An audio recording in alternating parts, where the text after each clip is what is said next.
My endeavor to review and rank every single episode of Star Wars The Clone Wars has finally reached the end of Season 4. I'm sure you have all been following along, but for anyone playing catch up, I have decided to compile every single review and ranking video for Season 4 here in a single video. You all know what this is, I don't need to explain any further. So without any more delays, this is every single episode of Star Wars The Clone Wars Season 4 ranked and reviewed. Enjoy!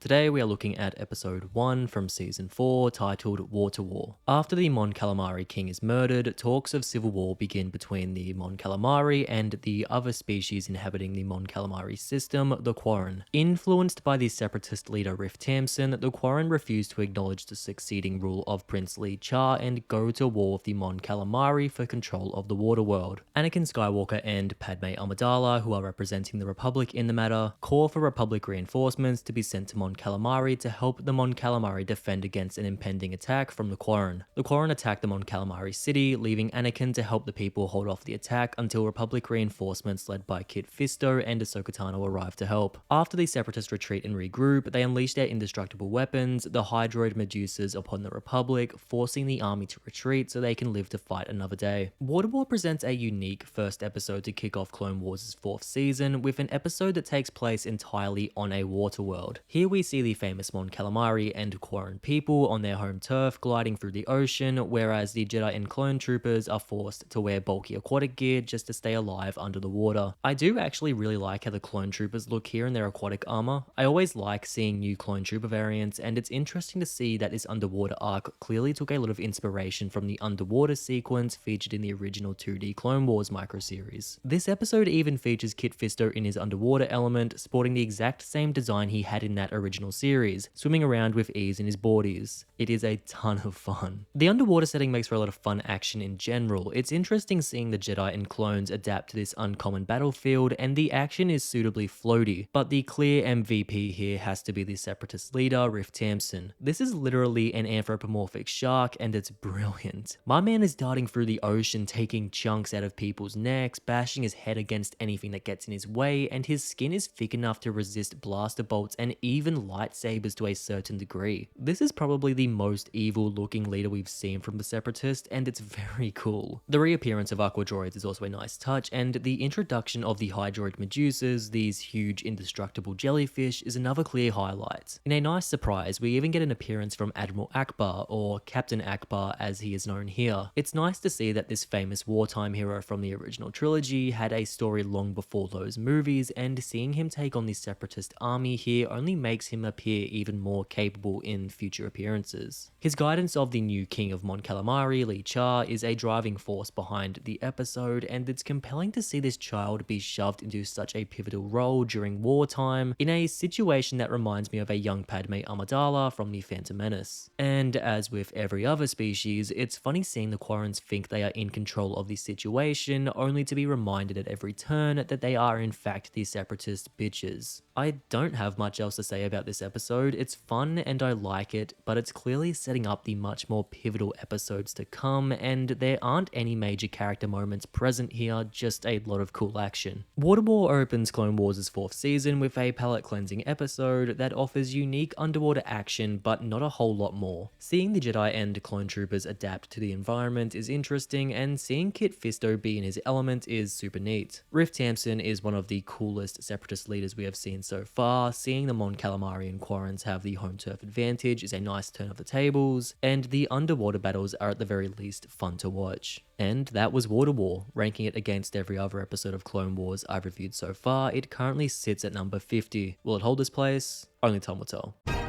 Today we are looking at episode 2 from season 4 titled Gungan Attack. After being forced to retreat from Separatist forces and the Quarren on Mon Cala, Anakin Skywalker, Ahsoka Tano, Kit Fisto, Padme Amidala, Captain Akbar, and Prince Lee Cha plan a counterattack. After requesting for Republic reinforcements to be sent, Master Yoda asks the nearby Gungans on Naboo to send their forces led by Jar Jar Binks to help the Jedi on Mon Cala. The group on Mon Cala splits up, with Ahsoka and Fisto taking Lee Cha into hiding, while Anakin Akbar and Padme destroy the planet's radar building so that any reinforcements can come through undetected. The Gungan forces eventually arrive as Lee Char simultaneously starts to free the prisoners of war. The tide turns in the Republic's favor until Rift Tamsin arrives with separatist reinforcements and regains control of the battle. Eventually, the Republic forces are defeated and taken prisoner, with only Ahsoka and Lee Char managing to escape. Gungan attack marks a significant improvement over the previous episode in this arc, providing more unique action sequences with some nice musings on leadership and confidence. We continue to see the Republic on their back foot here, outmatched and at a disadvantage in an unfamiliar environment. There is a nice guerrilla element to the action for a significant portion of this episode, with a huge focus on remaining undetected. The squad's initial escape attempt that turns out to be a trap that sees their ship and only hope of escape explode in front of them evolves into a great action set piece that sees the group ride sinking debris to the ocean floor as they fight off separatist forces, opens the episode on a high note. Kit Fisto really shines here. While I'm not really familiar with his race, it's clear that he is used to underwater environments. My man is swimming around at insane speeds in nothing but his speedos, dispatching Quarrens with ease. It shows a new side to the Jedi Master that we've never seen up until this arc, and it's a ton of fun. Then after the group is forced to go into hiding, in an attempt to help reinforcements arrive quicker, Anakin uses the Force to bring down an entire freaking building. Sure, he only has to knock out one part of the support structure, but it's still an insane feat for a single Jedi, and it is another example of how powerful Anakin really is. Prince Lee Char has some nice moments here too. While the stereotypical inexperienced prince being forced to step up and become a leader story is a little boring at points, there is one particular moment he has with Ahsoka that stands out. Lee Char is doubting himself and is scared, so Ahsoka shares some of her wisdom with him to help him calm down and reassure him that everything will work out in the end. Ahsoka shows a huge amount of maturity here, and seeing how wise she has become since the start of the series is incredible. But the real showstopper here is the Gungan army. We haven't seen them in action since The Phantom Menace, and I honestly think that this episode does a better job of showing how capable they really are. They glide through the water and take down the separatist hydroid Medusas like they are nothing. It's easy to forget that they are an aquatic species, and their underwater abilities are put to good use here. Clone Wars continues to show that the Gungans are more than just a joke race, and that they are capable of dealing out some serious punishment.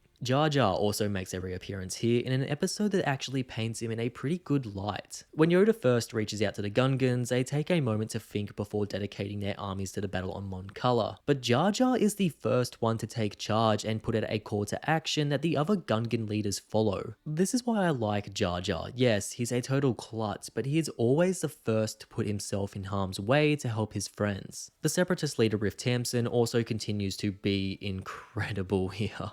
I love how he just roars for no apparent reason, and he has a great underwater fist fight with Fisto here. And finally, I don't know if I mentioned this in the previous episode or not, but the debut of season 4 continues to prove that Clone Wars' animation gets better with each successive season. We are starting to get closer to the quality that we will see in the final seasons. Gungan Attack is a nice step up compared to the previous episode in this arc. The action is more inventive, the inclusion of the Gungans is a nice touch, and Kit Fisto gets an even bigger spotlight here. I really like the friendship between Ahsoka and Lee Char, and seeing the Republic fight on their back foot for the entire episode is very compelling. All in all, it's a fun episode. And that was Gungan Attack. Ranking it against every other episode of Clone Wars I've reviewed so far, it currently sits at number 50. Will it hold this place? Only time will tell.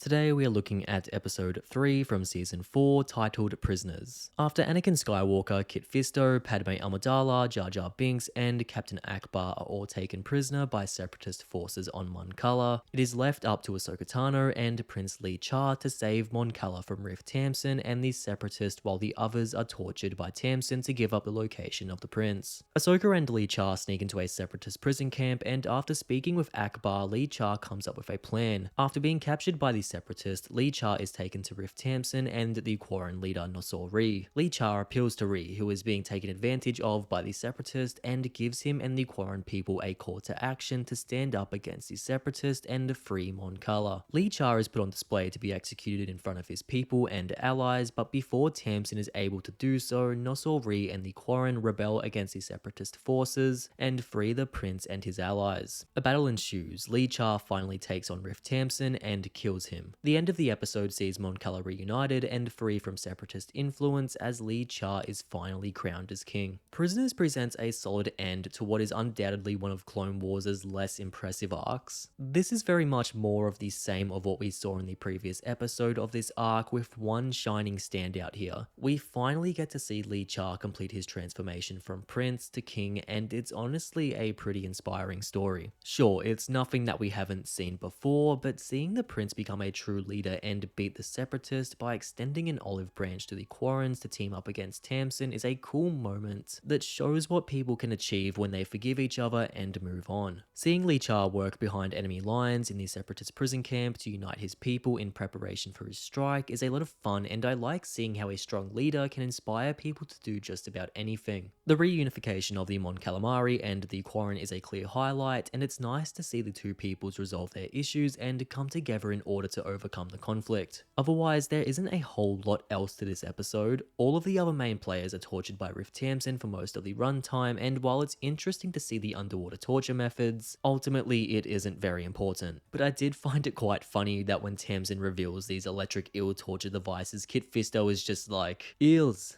very dangerous. Like, yeah, no shit, man. Do you see the literal lightning coming out of them? Additionally, Tamsin biting into Padme's helmet, causing it to leak, is a tense moment, and Jar Jar is the one to save the day by spitting on the helmet with Gungan waterproofing to seal it. Don't ask me how it works because I don't know. You just gotta give it that hack tour and spit on that thing. Okay, that was just awful. I'll let myself out. The crab droids that Tamsin uses to hold Jar Jar and Padme are also pretty cool, and I like how a lot of the machinery here is based off of sea creatures. Then of course there is the final battle, which to be fair to the episode as a whole is actually pretty entertaining. I was excited to see Tamsin bring in a whole squad of men just like him, but was immediately disappointed when they all went down after a single blaster bolt. Fortunately, Tamsin doesn't go down quite as easily. My man is swimming around the battlefield, stabbing people with explosives and blowing them up. We even see it too, which is pretty wild. Shortly after, we see the final showdown between Lee Cha and Tamsin, which ends with Cha stabbing Tamsin with his own explosive and blowing up the Shark Man, in a moment that is clearly an homage to the demise of the Shark in Jaws. This just might be the most brutal death I have seen so far in Clone Wars, purely because in the aftermath of the explosion, we see bloody chunks of Tamsin sinking to the ocean floor and even his severed head. I really don't know how they got away with this, but it is really cool. And in the end, the crowning of Lee Cha nicely wraps up this arc. Prisoners is a fun end to an otherwise serviceable Clone Wars arc. The underwater action and Riff Tamsin's brutal demise ultimately provide the thrills here. Seeing Lee Cha finally become king shows a nice progression for the character, and his unification of the Mon Calamari and Quarren is a nice resolution to a violent conflict. It's a fun underwater adventure, but that's really all there is to this episode and the wider arc in general. And that was Prisoners. Ranking it against every other episode of Clone Wars I've reviewed so far, it currently sits at number 51. Will it hold this place? Only time will tell. Today we are looking at episode 4 from season 4 titled Shadow Warrior. Anakin Skywalker and Padme Amidala travel to Naboo after hearing rumors that the Gungan people are plotting with the Separatists to attack Naboo. After meeting with Jar Jar Binks, they speak to Boss Leone, who has already ordered a Gungan attack on Naboo. They quickly discover that Leone is under the influence of Richelieu, a Separatist agent using ancient Gungan magic to control Leone's thoughts and speech. After they free Leone from Richelieu's influence, the group confronts Lu, who stabs Leone before escaping. With Leone recovering and unable to call off the Gungan attack, the group discovers that Jar Jar bears an uncanny resemblance to the Gungan leader, and they come up with a plan. Jar Jar travels to the surface, posing as Boss Leone in order to call off the attack and reveal Richelieu as a traitor. Lu escapes on a speeder, and Anakin gives chase as the Separatists arrive, wondering why the attack has been called off. Jar Jar is forced to talk with General Grievous in person, and after General Tarpals tells Padme that Grievous is on Naboo, she instructs him to capture Grievous. The Gungans confront General Grievous, and after a brief fight, Tarpals sacrifices himself to incapacitate and capture Grievous. Meanwhile, Anakin follows Lu to a secret lab where he arrives to find Count Dooku. Dooku kills Lu for his failure, and under the instruction of Palpatine, captures Anakin so that the Separatists can trade him for General Grievous. The end of the episode sees both sides swap prisoners, ensuring that the war will continue to rage on. Upon first glance,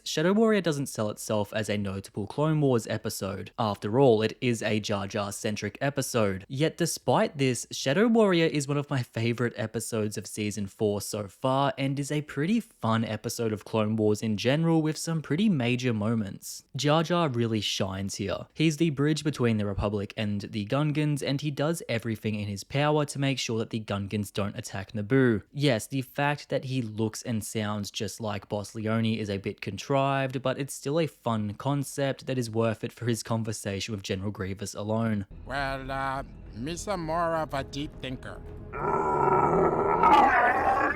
Jar Jar is the real hero of this episode, and better yet, he doesn't stumble his way to victory. Every action and word here is intentional. People always talk about how Clone Wars fixed Anakin Skywalker, but I honestly think I wouldn't like Jar Jar as much as I do without this show. Jar Jar is painted as a competent war hero here, and it's nice to see. Ahmed Best even reprised his role for Clone Wars, which really warms my heart. The Gungan race in general really stands out in this episode. Not only do they show a new level of intelligence and skill, but they also do something that nobody else ever accomplished during the entirety of the Clone Wars. They captured General Grievous. The Grievous Gungan fight is insane. Grievous sees them like much of the fandom does, as a joke, but he doesn't understand that they specialize in fighting droids. Okay, we are cooked. Yep, we are absolutely cooked, chat. GG. The army strategically takes down Grievous, even if it cost General Tarpals his life, in a moving moment that holds some decent emotional weight, considering he was a notable character introduced in the prequels. It's a pretty brutal fight, and it's very cathartic to see Grievous get the shit kicked out of him by the Gungans of all people. Not only do we get a great Grievous fight here, but we also get another duel between Anakin and Count Dooku. It's a brief but fun fight, and I like how Dooku seems surprised by how hard it is to take down Anakin by this point. Then of course he uses Padme's love for Anakin against her to exchange him for Grievous. It's interesting to see that Padme almost puts the Republic before Anakin, and it's a painful moment. After all, if the Republic took Grievous out of the equation, and let's just say that Anakin was killed by Count Dooku, then the Clone Wars probably would have ended. Just food for thought. I'm honestly shocked by how impressed I am with this Gungan-centric episode of Clone Wars, although I still can't quite get past the broken English aspect. Between Yoda and the Gungans, I still don't know why George Lucas was so obsessed with incorporating broken English into his stories. Oppressed my people are. Turn my 2001 Honda Civic into a car bomb, I must. And it still stands out as a redundant aspect of the race. It makes it a little harder to really get behind the characters. I mean, Jesus, Boss Leone gets straight up stabbed by Richelieu, and it's a little shocking to see this act from a species who sound the way they do. Speaking of Richelieu, he's a fun character, but ultimately the only notable thing about him is that he gets stabbed by Count Dooku later on. Oh, and I can't talk about this episode without mentioning the Anakin and Grievous thing. Because of a throwaway line in Revenge of the Sith that insinuates that Anakin and Grievous had never met in person before that film. Anakin Skywalker, I was expecting someone with your reputation to be a little older. General Grievous, you're shorter than I expected. The two were never allowed to meet in person at any point in Clone Wars. Naturally, this means that the writers had to write around the fact that two of the series' main characters could never be in the same room together at any point. This episode contains the only time that Anakin and Grievous are seen together in a location in the entire show, and it gets away with it because Anakin is unconscious. It's just fun attention to detail that I've always appreciated. Shadow Warrior is a deceptively good episode of Clone Wars that continues to redeem Jar Jar as a character. The interactions between the Gungans and General Grievous are a clear highlight, and the Gungans prove that they are perhaps one of the most capable armies in the Republic. The Dooku and Anakin duel is a nice treat. I like how Anakin and Padme's relationship is leveraged here, and overall, the episode is probably the best Jar Jar-centric episode of the series. And that was Shadow Warrior. Ranking it against every other episode of Clone Wars I've reviewed so far, it currently sits at number 43. Will it hold this place? Only time will tell.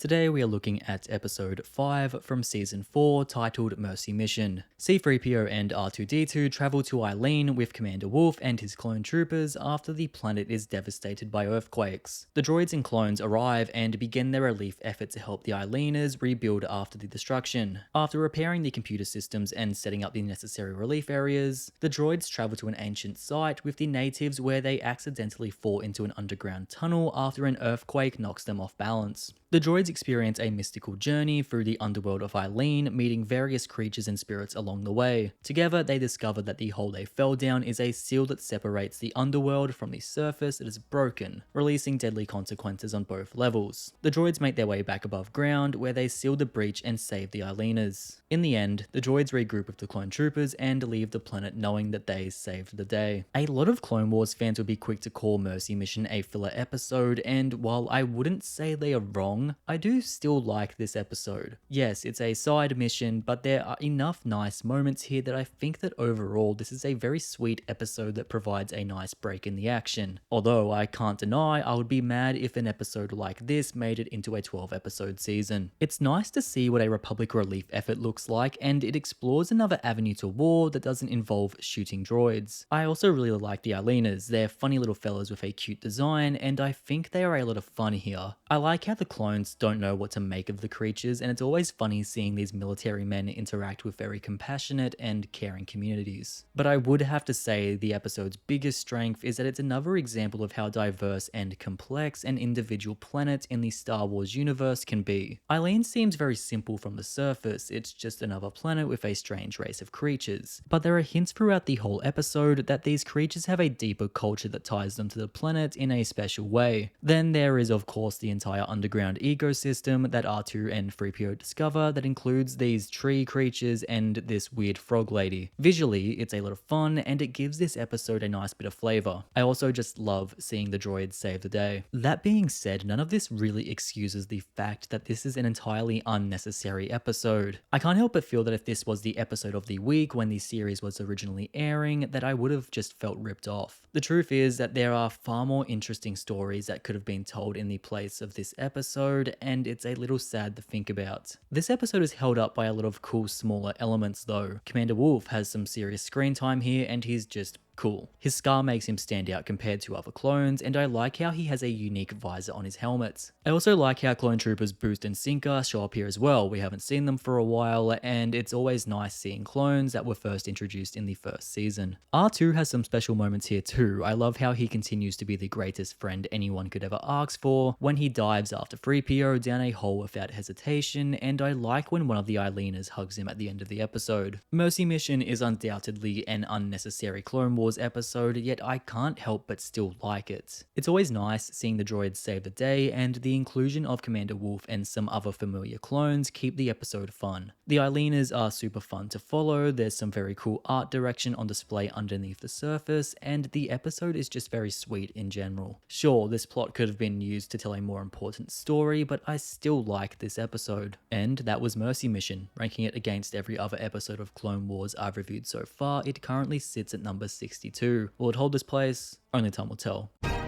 Today we are looking at episode 6 from season 4 titled Nomad Droids. While they are traveling home on Jedi Master Adigala's Jedi Cruiser, R2-D2 and C-3PO are caught in the middle of a separatist attack led by General Grievous. The droids escape from the battle in a Y-Wing fighter but crash land on a nearby planet after they are shot down by a vulture droid. On the mysterious planet, the droids are captured by the tiny inhabitants who are led by an overweight dictator. The leader decides to let the droids go, which causes 3PO to accidentally kill the leader. To the droids' surprise, the people are incredibly pleased with this outcome and even help the droids fix their ship. The droids fly away as the people fight over who should be their new leader. The droids quickly depleting power banks force them to land on another unfamiliar planet where they are once again captured by the local inhabitants. Their captors take them to a huge hologram that conjures lightning to trick the locals into thinking the hologram is some great deity. R2 quickly reveals that the hologram is being controlled by a group of pit droids as a means of controlling the locals. The droids once again make their escape, leaving the other droids to the angry biologicals. R2 and 3PO don't get very far before their power finally runs out, forcing them to shut down. Soon after, the droids are picked up by a group of pirates who force them to fight in a droid fight club. But before R2 and 3PO begin their fight, General Grievous attacks the pirate ship. R2 and 3PO are sucked out into space and make their way onto General Grievous's ship as Jedi Master Plo Koon launches a rescue mission to get Adi Gullah off of the ship. In the end, the droids reunite with the Republic and they all head back home. Nomad Droids follows in the footsteps of the previous episode, providing us with another fun but ultimately pointless droid adventure. I do enjoy seeing R2 and 3PO fall into difficult situations and then just climbing their way out of them. Once again, this episode does show that every planet has its own story, and I enjoy seeing the droids come in and accidentally destroy the established order of every planet they visit in this episode. I love how they accidentally kill the leader on the first planet, establish a democracy among the people, and leave them to argue over who should be the new leader. I love how they expose the group of pit droids posing as a Wizard of Oz type figure on another planet and leave them to be destroyed by the locals they were tricking. And then they also manage to stumble their way through not only a pirate ship but also a separatist ship and find their way back into the care of the Republic. It's quite an adventure for the two droids. But with all of that being said, this is a very stupid episode. Again, I can't help but feel like we could have explored something more important with this screen time, but instead we have another side quest that ultimately doesn't lead to anything even slightly interesting.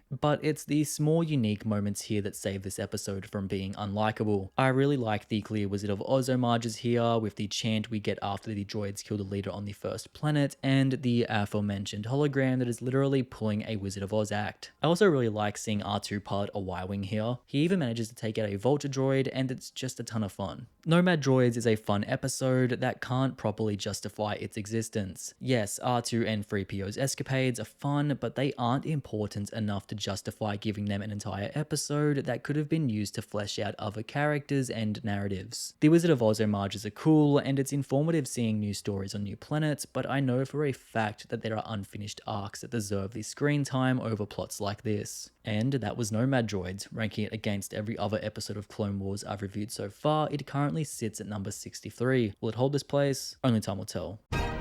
Today we are looking at episode 7 from season 4, titled Darkness on Umbara. After the Republic launches a full-scale invasion on the planet of Umbara, Anakin Skywalker leads Captain Rex and the 501st in a crucial mission to take the planet's capital. After making significant ground during the initial battle, Anakin is called back to Coruscant by Chancellor Palpatine. In his place, Jedi Master Pong Krell takes command of the 501st. Krell holds absolutely zero respect for the clone troopers, forcing them to march endlessly towards the capital without a break as he butts heads with Captain Rex. Krell instructs Rex to lead the 501st in a full front-on assault against the capital. Despite Krell changing the initial plan, Rex reluctantly agrees to the attack. The clones take on the local militia head-on and take such heavy losses that they are forced to retreat to draw out the enemy. They manage to push back the militia, but Krell chews out Rex for retreating. Rex takes a stand against the general, saying that he did what he did to save his men. Krell finds a small ounce of respect for Rex's conviction and leaves the confrontation with a slightly higher opinion of the clone. As the episode ends, we see the militia launch another attack against the clones as they push on towards the capital.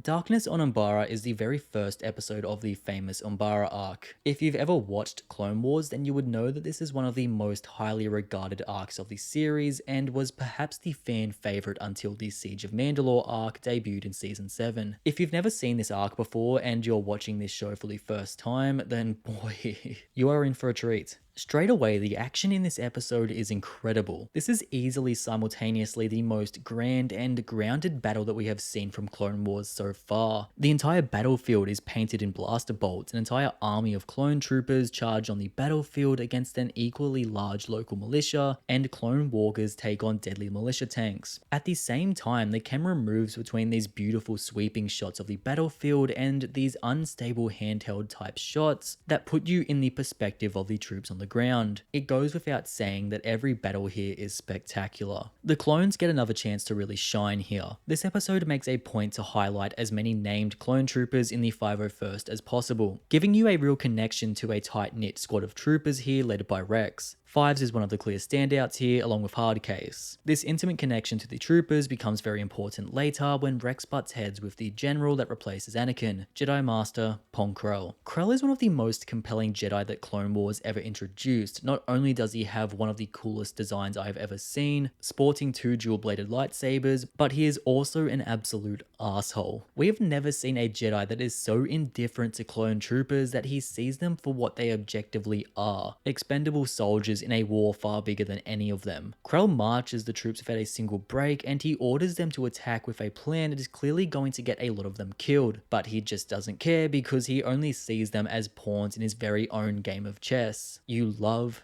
to hate him. This situation draws out some really interesting moments from Rex. Rex is a company man. He prides himself on being a loyal trooper who follows orders down to the letter. Rex is shocked by the total disregard that Krell shows towards him and the other troopers, yet he still follows the general because that is what a soldier is meant to do. Deep down, Rex knows that Krell is making awful decisions that are hurting the troopers, but he doesn't allow himself to break his discipline. It's only after Krell chews out Rex for going against his orders to save his troopers that the captain finally stands up to Krell and tells him that his plan just straight up sucks. The two finally start to understand each other, and Rex discovers something important. Sometimes being a good soldier doesn't always mean following orders. It's an interesting journey to see the character take during this arc. Darkness on Umbara is a fantastic Clone Wars episode that continues to take the scale of battles seen in the series to a new level. The tension between Pong Krell and Captain Rex is compelling, the atmosphere is beautifully dark and gritty, and the action is brutal. The 501st are the star of this episode and arc, and their battles on Umbara over the following episodes go on to define not only them, but Clone Wars as a series. And that was Darkness on Umbara. Ranking it against every other episode of Clone Wars I've reviewed so far, it currently sits at number 3. Will it hold this place? Only time will tell. Today we are looking at episode 8 from season 4 titled The General. Picking up immediately after the previous episode, we continue to follow the 501st as they push towards the capital city of Umbara under the command of Captain Rex and Jedi Master Pong Krell. After receiving new intel from Obi-Wan, they change strategies and turn their attention towards capturing a nearby enemy airbase that is supplying the front line. Despite protests from the 501st and his own doubts, Rex leads his men on a dangerous mission to take the airbase. The battalion faces the almost indestructible enemy war machines until they then face enemy tanks that their own weapons cannot touch. In a desperate last-ditch effort to save the mission, Rex sends Fives and Hardcase to steal 2 enemy ships to use them against the tanks. Fives and Hardcase successfully infiltrate the enemy base, steal 2 ships, and arrive just in time to destroy the enemy tanks. With the path now clear, Krell orders his remaining forces to take the airbase. At the end of the episode, the clones take the airbase, although they are left to ponder at what cost. In a lot of ways, an episode like The General is hard to talk about because it is entirely dedicated to spectacular Clone Wars action. I can sit here all day and talk about how great it is, but ultimately this is the kind of action that you have to see to believe. This is one of the aspects that makes the Umbara arc so memorable, its dedication to showcasing the clones on the battlefield against impossible odds without the help of a Jedi. Sure, Krell is there leading the troops, but he's so far removed from the battle he might as well be off planet. I will say this of the action, I love the unique war machines that the Umbaran militia use here. The centipedes covered in blasters that scatter across the battlefield are super cool, and seeing them go up in flames after the clones bait them into a pile of detonators is super satisfying. Then there are the tanks, vehicles so durable that the clones only take them out by using the Umbaran's own weapons against them. The clones face impossible odds for the entire episode, so seeing them eventually come out on top at the end is incredible. The little cherry on top of all of this is Fives and Hardcase's infiltration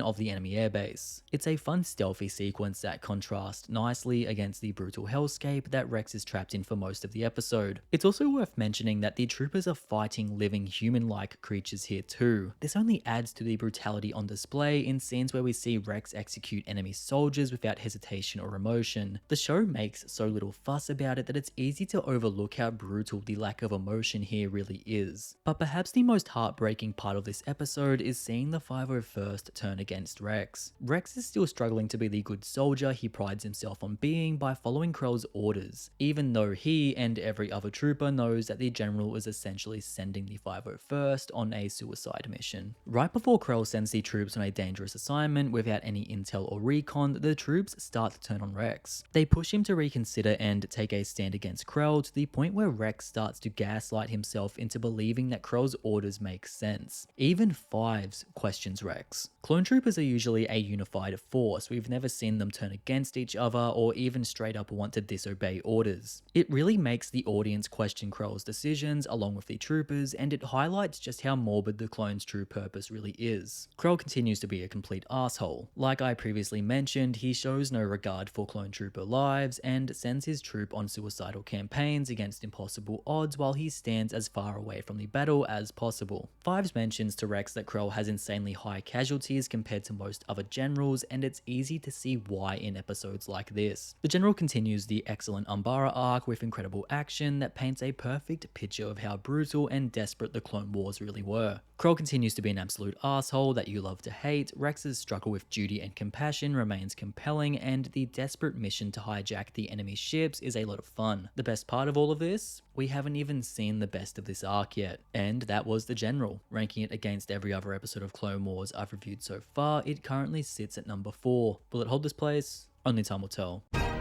Today we are looking at episode 9 from season 4 titled Plan of Descent. While the 501st, led by General Pong Krell, now have control of the Umbaran airbase, the Republic's advances on the planet's capital are being held off by air-to-ground missiles from the enemy command ship orbiting the planet. Fives comes up with a plan to use the Umbaran ships they now control to destroy the command ship, clearing the way for the Republic assault on the capital. But when Rex takes his plan to Krell, he rejects it, insisting that he cannot risk any clones for the mission. Fed up with Krell's orders, Fives, Hardcase, and Jesse decide to fly the mission anyway, and while Rex doesn't officially give them the go-ahead, he doesn't stop them. The trio sneak aboard the ships and fly them into the heart of the Separatist command ship, but arrive to find that the main reactor is ray-shielded. Hardcase comes up with a plan to destroy the ship and sacrifices himself to enact it. After the ship is destroyed, Jesse and Fives arrive back at the base and are taken to Krell. Despite their victory, Krell orders the clones to be executed for their disobedience, and their fate hangs in the balance when the episode ends. Plan of Descent sees the 501st finally turn against Krell and directly disobey his orders, which makes sense considering that Krell's plans don't. It's insane to think that Krell insists on marching against the capital even with the constant barrage of missiles that block their way, when the troopers offer him a very good plan to eliminate the weapon. The clones say it themselves, it's like Krell hates clones. It certainly seems like that is the case, but Krell's true intentions become much clearer in the following episode. Most of this episode is spent following the troopers as they try their best to avoid marching on the capital under the barrage of missile fire, while they simultaneously debate whether or not being a good soldier means always following orders. Rex has an interesting journey here. Clearly he's struggling with the realization that maybe his dedication to always following orders isn't always the right thing to do, and that sometimes you have to do what you think is right. Rex is torn between upholding the chain of command and protecting his brothers. He doesn't want to force his fellow troopers to fight a battle he knows most of them will not walk away from, but he also doesn't want to upset the chain of command that he swears by. All of this ultimately comes to a head when Fives tells Rex that he is flying to destroy the command ship with or without his permission, and in a rare moment of growth,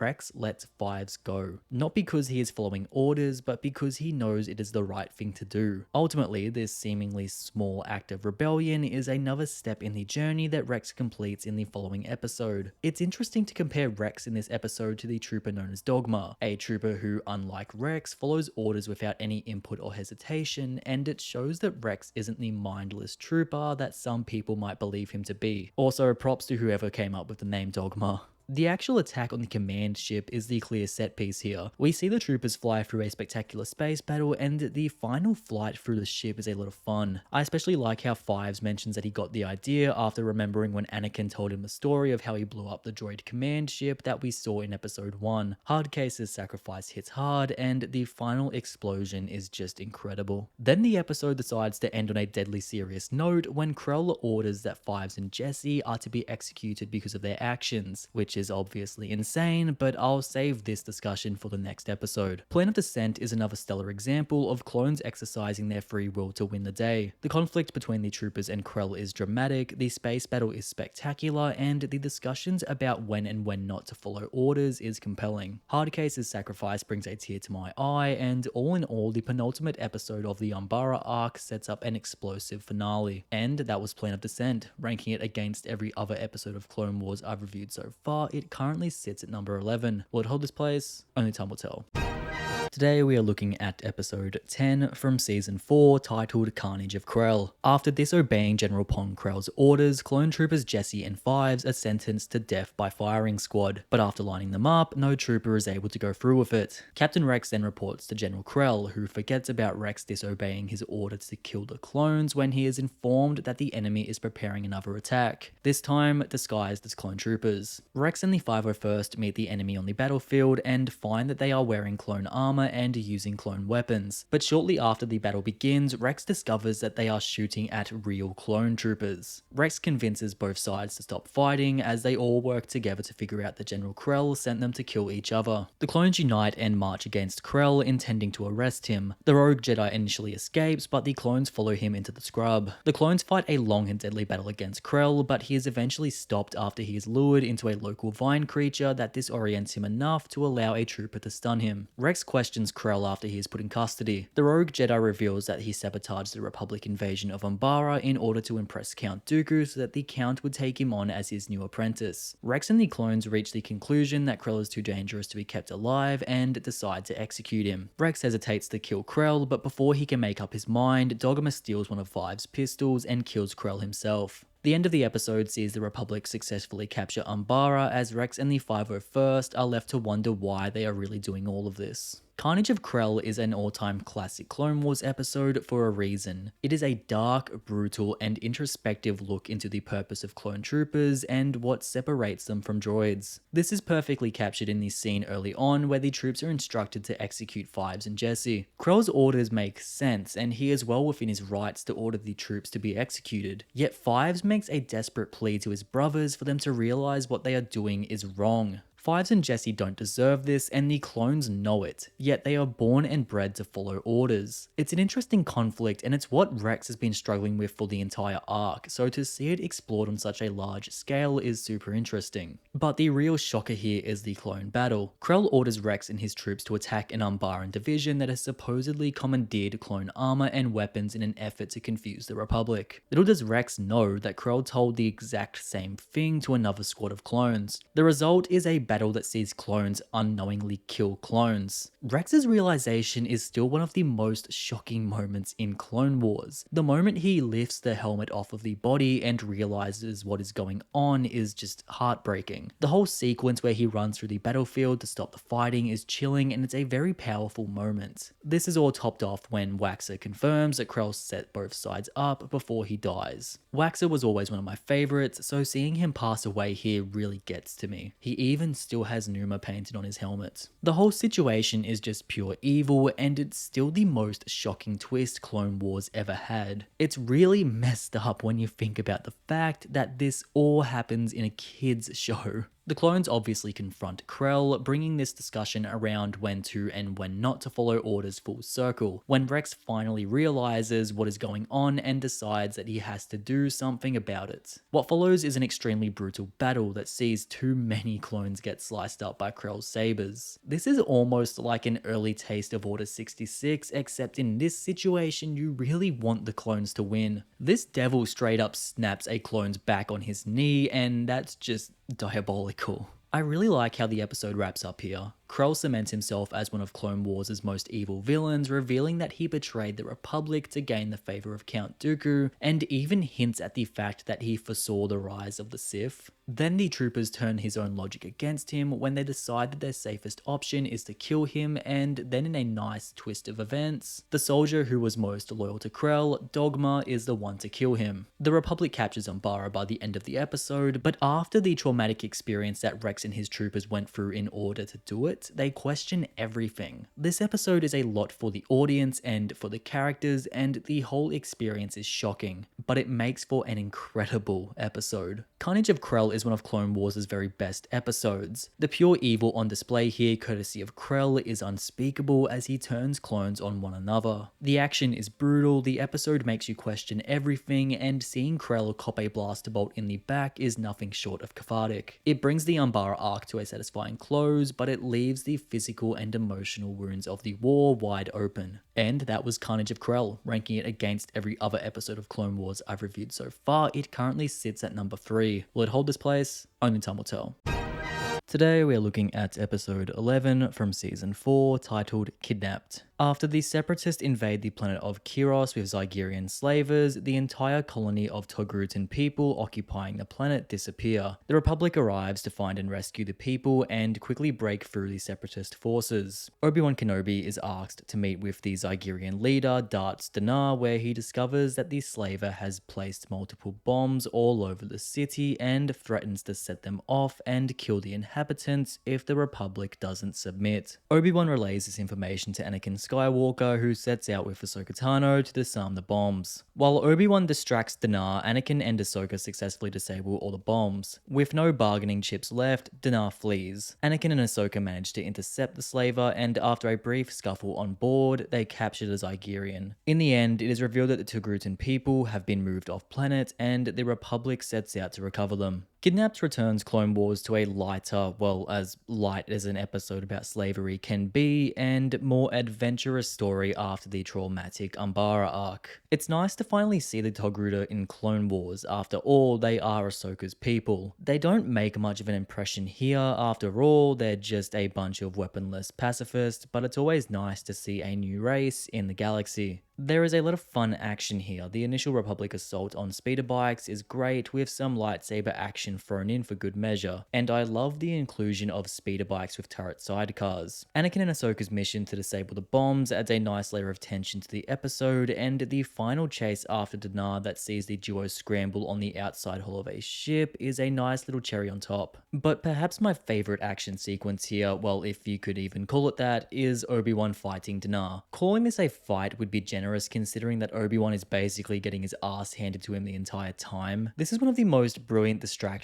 I've seen in the series so far, because Obi-Wan essentially allows himself to get beat up so that Anakin can disable the bombs before Danar even knows what the Jedi are doing. It's funny because I can't tell if Obi-Wan is losing on purpose or not, and I laughed quite a bit as the episode switched back and forth between Anakin and Ahsoka's swashbuckling adventure to disable the bombs, and Obi-Wan being tossed around the room like a rag doll. In fact, the only real complaint I have with this episode is that the process of disarming the bombs is far too simple. Anakin's technique to disable them simply involves slashing them with a lightsaber, which is ridiculous. But it's Star Wars, so I can't say that I really care. But going back to the slavers for a moment, I do like how the Zygerians have an established grudge against the Jedi that started long before the Clone Wars. The Jedi Order broke up their original slavery ring in an act that clearly destroyed the fortunes of the Zygerians, and it's interesting to see a faction that has a deeper hate for the Jedi beyond being on opposite sides of the war. They also have laser whips, which I thought fit quite well thematically. All that being said, Anakin's reaction to fighting slavers in this episode has to be my favorite aspect here. It's obvious why Anakin doesn't like the Zygerians. They are slavers, and Anakin and his mother were once slaves. I love how Anakin goes from 0 to 100 instantly, ripping a hologram of Danar out of Obi-Wan's hands and crushing it to express his hate for the slavers. Interestingly, Anakin never told Ahsoka he was a slave. Obi-Wan has to tell her this. Anakin's anger here is thrilling, and I can't help but think what would have happened if Danar met with Anakin instead of Obi-Wan. Anakin's anger serves him well here, so much so that he launches off of a landing platform onto Danar's ship just to make sure he doesn't escape. When Anakin finally catches him, we get this intense scene where Anakin holds his lightsaber hilt against Danar's neck and threatens to ignite it. Obviously, he doesn't do it because Ahsoka is standing right next to him, but you know that he would have sliced bro in half if they were alone. Considering that Anakin comes such a long way in Star Wars, it's easy to forget that he started his journey as a slave. This arc serves as a reminder of where Anakin came from, and it creates some interesting situations when Anakin is forced to relive a time in his life he would much rather forget. Kidnapped is a fun and familiar Clone Wars episode. The action is energetic and a lot of fun, Obi-Wan's distraction that sees him take a beating is quite funny, and Anakin and Ahsoka's bomb disarming mission is suitably tense. I like the further exploration of slavery here and how it forces Anakin to relive traumatic aspects of his life, and his anger here is very compelling. This episode is a very solid start to one of my personal favourite arcs. And that was Kidnapped. Ranking it against every other episode of Clone Wars I've reviewed so far, it currently sits at number 48. Will it hold this place?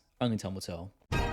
Today we are looking at episode 12 from season 4 titled Slaves of the Republic. Disguised as slavers, Anakin Skywalker, Ahsoka Tano, Obi-Wan Kenobi, and Captain Rex travel to Zygeria to track down the missing Togruta colonist. Anakin uses his charm to distract the Zygerian queen, offering Ahsoka to her as a slave, while Obi-Wan and Rex look for the colonist. Kenobi and Rex find the Togrutan governor, but after the guards are alerted to their presence, Obi-Wan and the governor are captured, with only Rex being able to escape. The Zygerians discover that Obi-Wan is a Jedi and take him to the slave auction being overseen by the Queen, with Anakin and Ahsoka by her side. Rex is also hiding in the crowd. The group attempts to break up the auction and defeat the Zygerians, but they are quickly overpowered and captured. Obi-Wan, Rex, and the Governor are taken to a slave processing center on Kadavo, and Ahsoka is held captive on Zygeria. Meanwhile, Anakin is forced into servitude by the Queen, using his friends to keep him in line. The end of the episode sees the Queen offer Anakin a choice: pledge his loyalty to her and she will release his friends. Still haunted by his past as a slave, Anakin begins to ponder how he will escape and rescue his friends. Slaves of the Republic is an interesting episode because it's perhaps the most in-depth exploration of slavery that we have seen in the Star Wars universe. It's quite brave for a children's show to explore the purpose behind slavery and examine how sometimes the strong think they are entitled to control the weak. It's a pretty encompassing explanation of slavery, and the show should be commended for conveying to younger audiences why awful cultures like this are created. This is a pretty dark episode both in tone and content. The struggle and exploitation of slaves is a pretty disturbing concept to explore, and there are some brutal moments here that convey this. There's this scene where one of the slaves jumps to their death instead of spending their life as a slave, and there is a lot of whipping.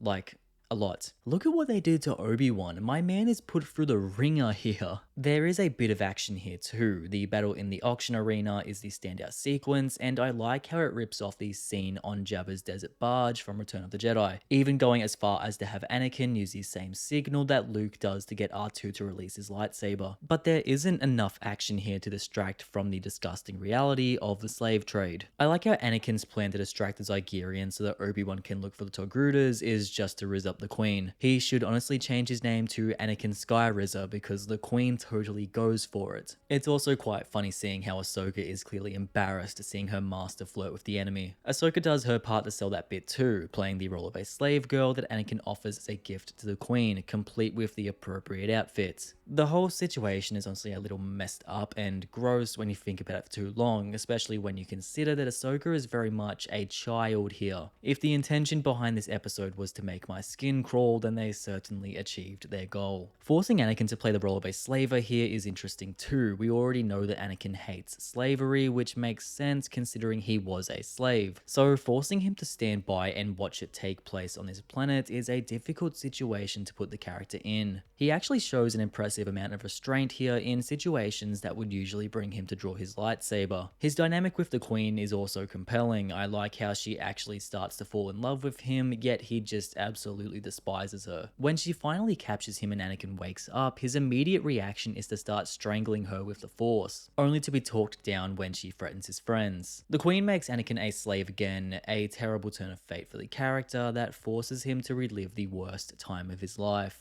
The end of this episode is a huge downer in general. After being tortured for most of the episode, Obi-Wan is taken to a slave processing center with Rex where he is to be broken in, and Ahsoka is left dangling in a cage. It makes for a nice little cliffhanger, and it's hard to imagine how they will get out of this in the next episode. Slaves of the Republic is a dark Clone Wars episode that makes your skin crawl through conveying the horrifying dynamics of the slave trade. The Jedi's doomed infiltration mission that sees Anakin become a slave again and the others captured puts puts the group in a difficult situation that gives the sense of hopelessness most slaves experience. Solid action and compelling character moments make for an episode that is entertaining while simultaneously showing the Jedi at one of their lowest moments. And that was Slaves of the Republic, ranking it against every other episode of Clone Wars I've reviewed so far. It currently sits at number 49. Will it hold this place? Only time will tell.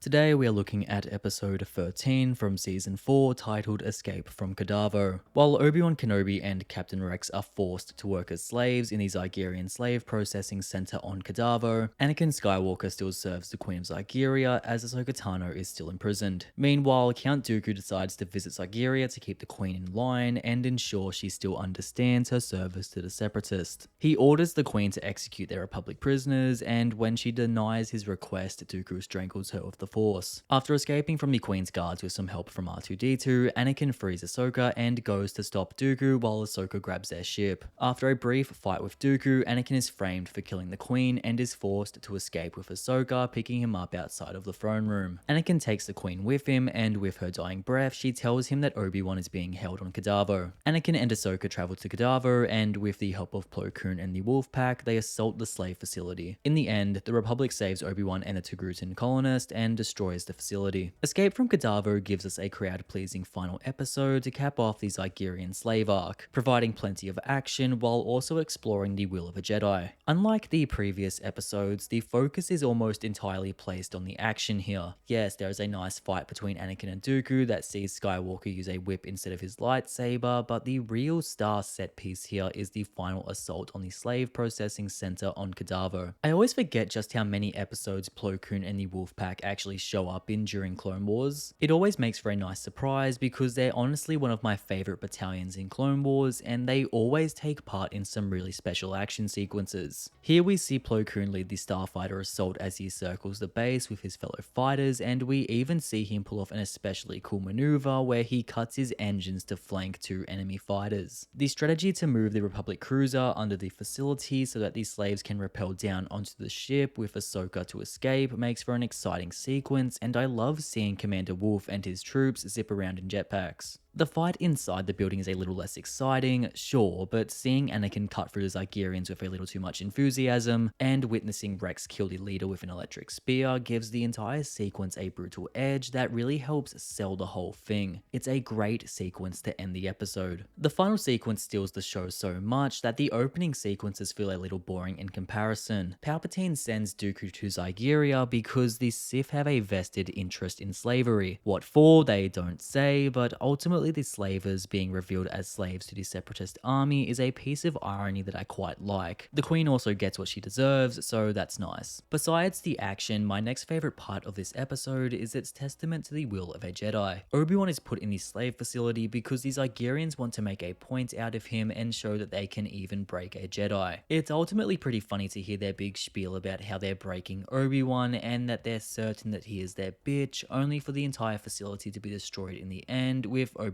left unbroken. Ultimately, Obi-Wan's unbroken determination and resolve in an environment that is purpose-built to break him only goes to show just how durable the Jedi really are. Escape from Kadavo delivers an explosive finale to cap off the Zygerian slavers arc. There are some interesting final musings on slavery and individual will here, but the real showstopper is the incredible final assault on Kadavo. The action is incredible, the escape sequence is thrilling, and it all creates what is easily the best episode of the arc. And that was Escape from Kadavo, ranking it against every other episode of Clone Wars I've reviewed so far. It currently sits at number 41. Will it hold this place? Only time will tell. Today we are looking at episode 14 from season 4 titled A Friend in Need. While Ahsoka Tano and Padme Amidala attend the first ever sanctioned meeting between the Republic and Separatists on Mandalore, the meeting is interrupted by Ahsoka's friend Lox Bonteri, who accuses Count Dooku of murdering his mother. He is swiftly taken away by the Separatist, causing Ahsoka to step in and save him. Ahsoka takes him off planet and towards Coruscant, but Lux incapacitates Ahsoka and hijacks her ship. Ahsoka wakes up up on the planet Karlach, where Lux meets with Deathwatch, led by Pre Vizsla. Lux agrees to give Deathwatch the location of Count Dooku, information he learned by tracing his conversation over hologram with Dooku earlier on, and joins the clan. After Deathwatch terrorizes a local village, Lux comes to learn their true nature, and while Ahsoka tries to stop them, they ultimately capture her. Back at their camp, Vizsla is about to execute Ahsoka, but R2-D2 steps in to distract the group and give Ahsoka her lightsabers. With help from a droid army that R2 repaired earlier, Ahsoka takes on Deathwatch and buys enough time to allow her and Lux to escape. Ahsoka and Lux leave the planet, but before Ahsoka is able to speak to Lux, he boards the ship's escape pod and, after a brief goodbye, leaves Ahsoka. A Friend in Need is probably one of my favorite one-off Clone Wars episodes ever. It presents a brilliant contained story that gives Ahsoka a chance to shine while also showcasing the downfall of Deathwatch. Straight away, I love how this episode opens with the very first sanctioned discussion between the Republic and Separatist factions. Sure, it doesn't get into anything substantial before Lux's stunt and Ahsoka's rescue mission, but it's nice to see that there was at the very least an attempt at peace during the Clone Wars. I also find it quite funny that Ahsoka's little adventure with Lux is responsible for derailing the entire talk. Speaking of Lux, I like what he is trying to do here. He's a boy who is past the idea of siding with either the Republic or Separatist armies and travels the galaxy with the singular goal of killing Count Dooku to avenge his mother's death. But ultimately, it's hard to really care about him when he's just a dumb asshole. Not only does he think that siding with Deathwatch is a good idea, but he also takes advantage of Ahsoka during the entire episode. He misleads her, he tases her, and even after she saves his life, he still takes off at the end of the episode. I like the idea of Ahsoka having a friend outside of the Order, but I really don't like the relationship between her and Lux. I cannot for the life of me understand why Ahsoka cares for him after everything he does to her. Also, he just straight up kisses Ahsoka without her consent at one point, which is just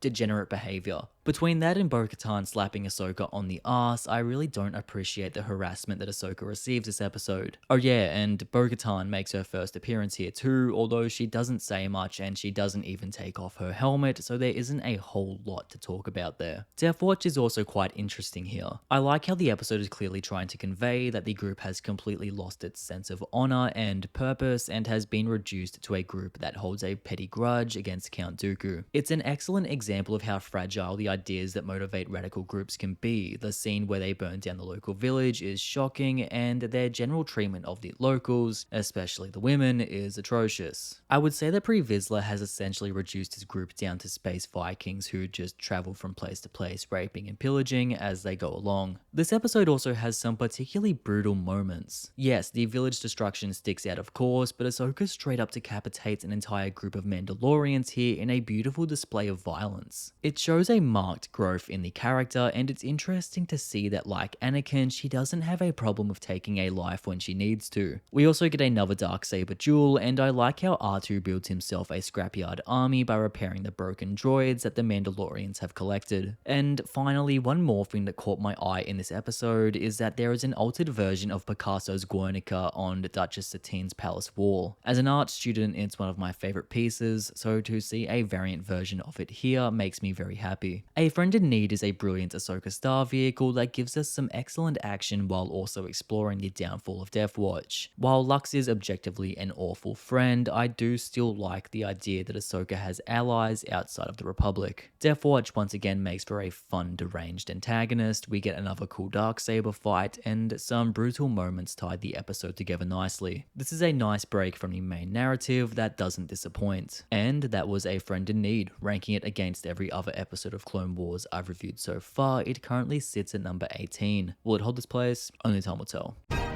Today we are looking at episode 15 from season 4 titled Deception. After the Jedi Council learns of a potential plot to assassinate Chancellor Palpatine orchestrated by Moralo E. Val, they come up with their own plan to thwart the villain. The Council hires bounty hunter Rico Hardin to kill Obi-Wan Kenobi, which he seemingly does when he ambushes Obi-Wan, Anakin Skywalker and Ahsoka Tano and shoots Obi-Wan. A funeral is held for Obi-Wan, but shortly after we discover that he is part of the plan to stop Eval. Obi-Wan intentionally let Hardin shoot him while he was wearing armor to protect himself from the blast, and then took a substance to hide his vital signs. The council needed everyone else to believe that Obi-Wan was dead so that he could swap places with Hardin to infiltrate Eval's inner circle and uncover his plan. Kenobi does this by using technology to alter his face and voice so that he can imitate Hardin. The Jedi take the real Hardin out of the picture and allow Obi-Wan to be taken to prison by Anakin and Ahsoka. In prison, Obi-Wan gains the trust of Eval and discovers he is working with Cad Bane. The trio use a prison riot as cover to escape the prison through the body disposal. They escape successfully, steal a ship, and leave Coruscant. Obi-Wan gains the trust of Eval, and he lets Obi-Wan join their mission. Deception is the start of one of Clone Wars' most interesting arcs that sees Obi-Wan take on the identity of bounty hunter Rico Hardin so that he can infiltrate a group planning to assassinate Chancellor Palpatine. Right away, the setup here is brilliant. Obi-Wan faking his death by having the council actually hire a bounty hunter to kill Obi-Wan is a crazy plan that you would only see in Star Wars. Obi-Wan totally sells the stunt, and he takes a crazy fall for it as well. His funeral is suitably somber, even going as far as to feature a sobbing Duchess Satine. But Anakin's reaction is what really sells the situation here. Immediately after Obi-Wan takes the blaster bolt, Anakin's mood entirely shifts into a deadly serious tone. He chases Hardin with real conviction, and the brooding stare that he bears at Obi-Wan's funeral is worth 1,000 words. Seeing Ahsoka teary-eyed holding what she believes to be Obi-Wan's lifeless body is also just heartbreaking. The anger that Anakin shows when he goes to pick up Hardin, who at this point has been swapped out for Obi-Wan, is so visceral and compelling. He slams Hardin against the wall out of frustration because he would like nothing more than to kill him, but he doesn't out of respect for his old master. Seeing Anakin behave like this is one of the episode's most compelling aspects, and he shows a surprising amount of restraint. Then of course, when Obi-Wan finally makes his way to the prison, we see him navigate the environment. He makes contact with Eval and starts to weasel his way into his inner circle, and he establishes that he is the big dog in the yard by messing up this shark dude straight away. The whole plot of this arc is basically ripped from Face Off. If you've seen it, then you'll know what I'm talking about. It's a novel idea for a Star Wars story, and navigating the prison is only part of it. I also find it interesting that Eval has enough influence to decide who he wants in his cell. I don't know how he does it, but it does mirror crime films of a similar nature. The prison riot is also a lot of fun, and we see appearances from Boba Fett and Bossk as they attack Obi-Wan on Cad Bane's orders. Bane's plan to escape through the body disposal system is brilliant, and I love how Obi-Wan hesitates to shoot one of the guards. The episode as a whole works as a contained and compelling infiltration and escape story, and seeing the trio get off of Coruscant is only the beginning. Although I have to say that I don't see why the Jedi needed people to believe that Obi-Wan was dead. Like,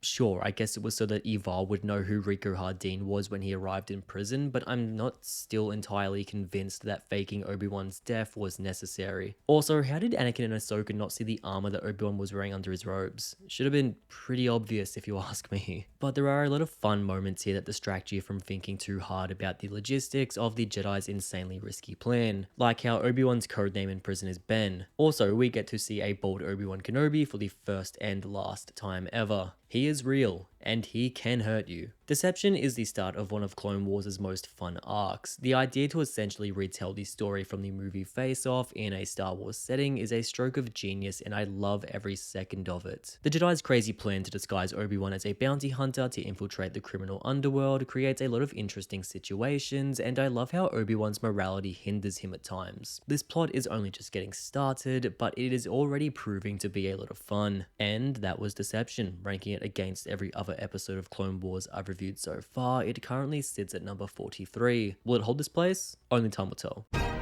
Today we are looking at episode 16 from season 4 titled Friends and Enemies. After escaping from Coruscant, Rico Hardin, who is secretly Obi-Wan Kenobi in disguise, Cad Bane and Moralo Eval crash their stolen ships on the planet of Nal Hutta to cover their tracks. The trio find new gear, weapons, and a ship on the planet, but after Bane upsets some of the locals, he abandons Obi-Wan and leaves him to the local Hutt cartel as he and Eval fly away. Fortunately, Obi-Wan planted a tracker on their ship and leads the Hutt cartel to the other bounty hunters who are shot down and once again stranded on the planet. Now, out of options, Eval and Bane meet up with Obi-Wan, who has managed to secure them a new ship thanks to some assistance from the Jedi Council. Meanwhile, on Coruscant, Anakin Skywalker is voicing his frustrations about Hardeen's escape and the removal of his bounty, a removal that Obi-Wan requested to help aid his mission to Chancellor Palpatine. Eager to further develop his influence over Anakin, Palpatine tells him where the bounty hunters are and allows him to go after them. Anakin and Ahsoka Tano find the bounty hunters refueling their ship on Arondia and force them to crash land on the planet. After a brief battle, Obi-Wan incapacitates Anakin, and fortunately Ahsoka steps in to stop Bane from killing Anakin. Short on time, the bounty hunters escape and leave Anakin and Ahsoka to fight another day. In the end, Anakin wakes up and senses that Obi-Wan is still alive and pledges to get to the bottom of this mystery. Friends and Enemies continues Obi-Wan's venture into the criminal underworld in an episode that sees him struggle to gain Cad Bane's trust. I find this episode quite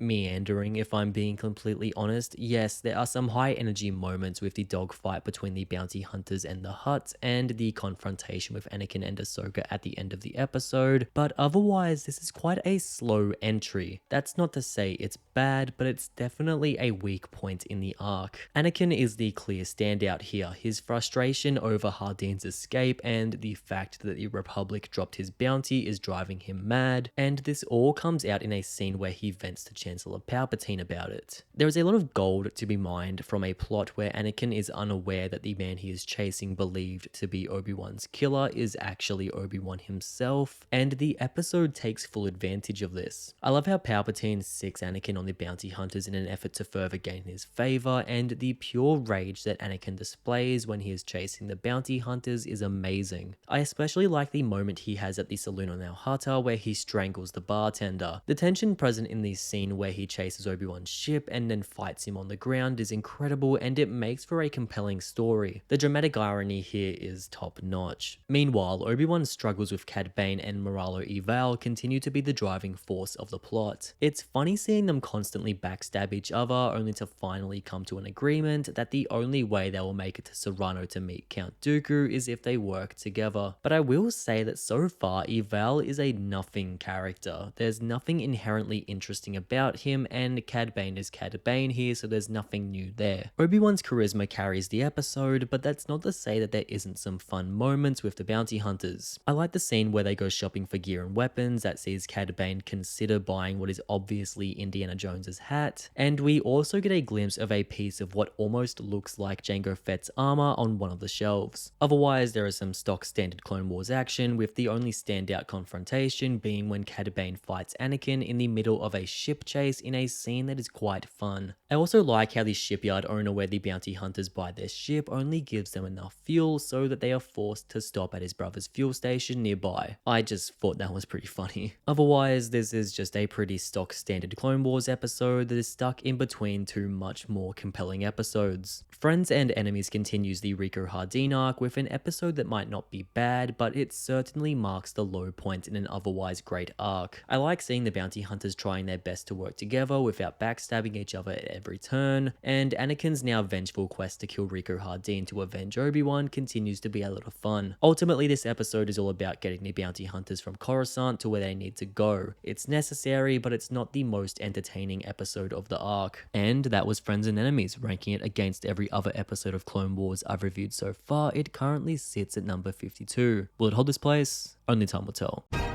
Today we are looking at episode 17 from season 4 titled The Box. Obi-Wan Kenobi disguised as bounty hunter Rico Hardeen, Moralo Eval, and Cad Bane finally meet Count Dooku on Serrano. They arrive to find a whole group of fellow bounty hunters already present and soon find out that Dooku has prepared a challenge that has been designed to select 5 bounty hunters for a job of the utmost importance. This challenge is the Box, an obstacle course created by Moralo Eval made to test the skills of bounty hunters. Meanwhile, on Coruscant, Yoda finally reveals to Anakin Skywalker that Obi-Wan is in fact still alive and reveals the nature of his mission to Skywalker. While Anakin wishes to help, Yoda instructs him that the best course of action is to leave Obi-Wan alone. Back on Serrano, the bounty hunters are tested in the box and Dooku's faith in Eval is shaken after he sees how easily the bounty hunters are beating his challenges. Eval grows frustrated by Dooku's criticism and puts Obi-Wan in an unfair situation in an attempt to kill him, but fortunately he is saved by Cad Bane. Dooku forces Eval to fight Obi-Wan in a test of strength that Obi-Wan inevitably wins. In the end, Dooku reveals that the remaining bounty hunters have been hired to kidnap Chancellor Palpatine and that they are to embark on the mission tomorrow led by Cad Bane. The box is a very fun episode of Clone Wars, gimmicky, sure, but fun nonetheless. But before I dive into talking about the box itself, I really want to talk about the scene with Anakin and Yoda. After Anakin starts to suspect that Obi-Wan isn't actually dead, Yoda decides that the best course of action is to reveal the Jedi Council's plan to him. Anakin naturally feels betrayed by the Council's act of keeping this secret from him and is naturally frustrated by the revelation, but Yoda makes a pretty good argument as to why they kept this information from him. Yoda tells Anakin that he is a very strong and powerful Jedi. This makes him a powerful warrior, but it also makes him dangerous and unpredictable. There is no way of knowing if Anakin would or would not have gotten involved in the mission had he known and feared for Obi-Wan's life. It's a nice scene between the two, and it's a pretty good encapsulation of Anakin at this point in his journey. Otherwise, we pretty much spend the entire episode in the box. In a lot of ways, this setup reminds me of the Suicide Squad to a degree, with Dooku selecting a squad of the very best outlaws in the galaxy and bringing them together to complete an impossible mission. Sure, they aren't fighting for the good guys, but the similar vibes are undeniable. I like the dynamics here. The bounty hunters don't exactly like each other, but they know that they have to work together to survive, and if there is one thing that bounty hunters excel at, it's self-preservation. We also finally see Obi-Wan gain the near-complete trust of Cad Bane here. Both of them work together the entire episode, and Bane even saves Obi-Wan during the final challenge. It's honestly just really funny to think about the fact that Cad Bane of all people saves Obi-Wan in this episode. And a quick little side note here, I can't get over how Bane kills a random bounty hunter just because he wants his hat. It's a cold-hearted act, but it gives the character the source that makes him who he is. As for the challenges in the box itself, they're fun and there is a nice bit of variety here. There's the gas chamber, the ray shield chamber that gives us some especially shocking kills, and the sniper challenge. But my personal favorite is this room with the moving columns and lightsaber-esque blades. Each room presents its own challenges, and it's interesting to see the bounty hunters adapt to each one. I also really like that Dooku is disappointed that the box doesn't kill the bounty hunters very easily and constantly chews out Eval during the episode for not designing a more deadly box. The revelation that the bounty hunters have been hired to kidnap Palpatine is also pretty huge, and it sets up a grand finale for the arc in the following episode. The box is perhaps Clone Wars' most gimmicky episode to date, but that doesn't detract from the episode at all. Seeing the group of bounty hunters adapt to Moralo Eval's House of Horrors made to test them in front of Count Dooku is endlessly entertaining. I love seeing Obi-Wan do his best to avoid the hazards without giving himself away, and the trust he creates between him and Cad Bane is a lot of fun to see. This is a roller coaster of an episode, and it thrills from start to finish. And that was the box. Ranking it against every other episode of Clone Wars I've reviewed so far, it currently sits at number 43. Will it hold this place? Only time will tell.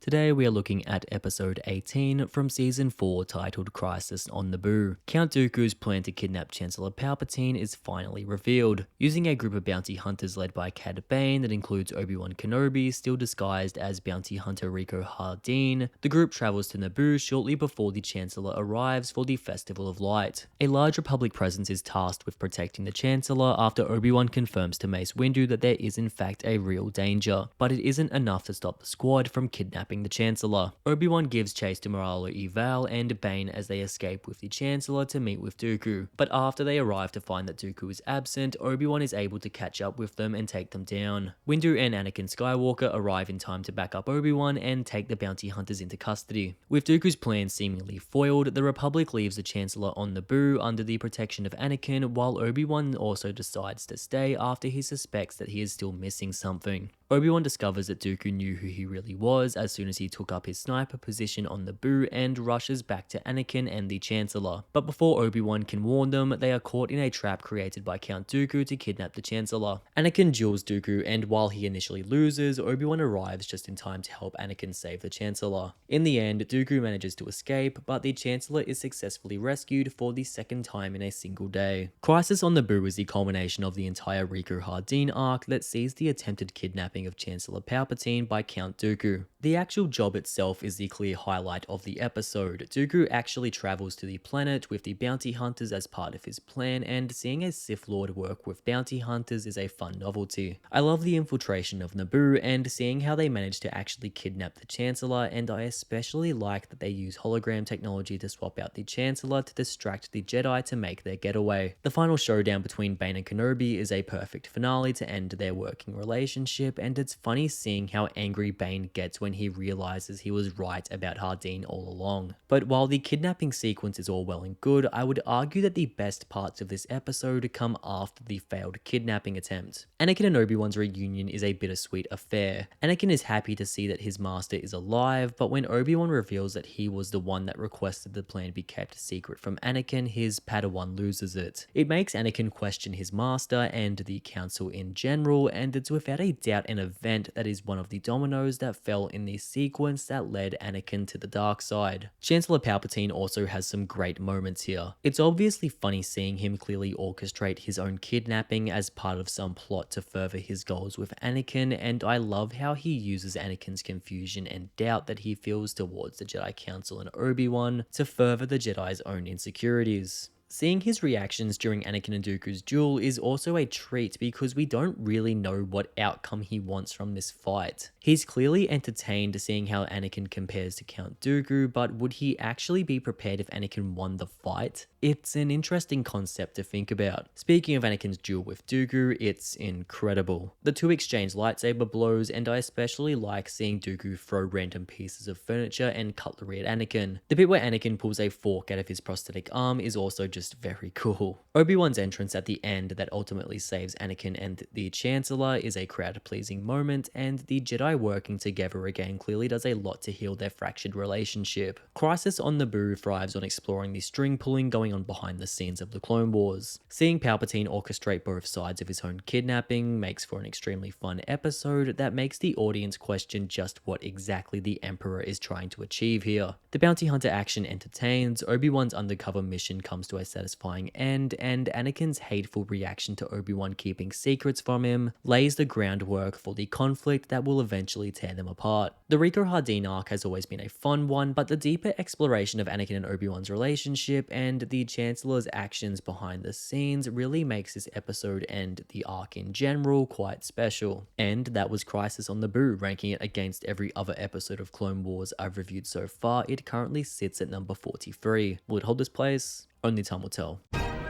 Today we are looking at episode 19 from season 4 titled Massacre. After Asajj Ventress fails to kill Count Dooku, she returns home to her sisters on Dathomir. There, she is properly baptized as a Night Sister by Mother Talzin and decides that she is to live out the rest of her life with her sisters. Meanwhile, after Ventress's attempt on his life, Count Dooku orders General Grievous to take his droid army to Dathomir and exterminate the Night Sisters. Grievous arrives on Dathomir and begins laying waste to the planet and the Night Sisters. Outnumbered by droids, the sisters struggle until Talzin asks for assistance from the Elder, who reanimates long-dead sisters as undead warriors to help fight the droids. At the same time, Mother Talzin places a curse on Count Dooku and begins to slowly kill him from the other side of the galaxy. Eventually, Grievous breaks through the Night Sister defenses, kills the Elder, and forces Talzin to escape, severing her connection with Dooku. With all of her sisters dead, Ventress is finally alone, and she is left to reconsider her place in the galaxy. Massacre very nicely ties up the Night Sisters arc from season 3 and marks a new chapter in Ventress's story. I like how Ventress finally fully rejects the Separatist cause here and becomes a true Night Sister. It shows a nice growth in her character, and it would have been the start of a new brighter future for her if Grievous didn't pull up immediately afterwards. Grievous's attack on Dathomir is pure savagery, and it's an excellent example of how powerful the battle droids can truly be when they are used in overwhelming force. The attack on Dathomir is not a battle, it's an extinction event orchestrated by Count Dooku. The action here is incredibly one-sided, with the Separatist orbit walking over the Night Sisters. Sure, they have their small victories with the deployment of the undead warriors, and Ventress even beats Grievous in a straight-up duel, but ultimately they are no match for the droid army. The episode does a great job of expanding upon the culture of the Night Sisters, showing us new rituals and magic that we haven't seen from them before, such as a baptism, their ability to reanimate the dead, and Mother Talzin's ability to torture and nearly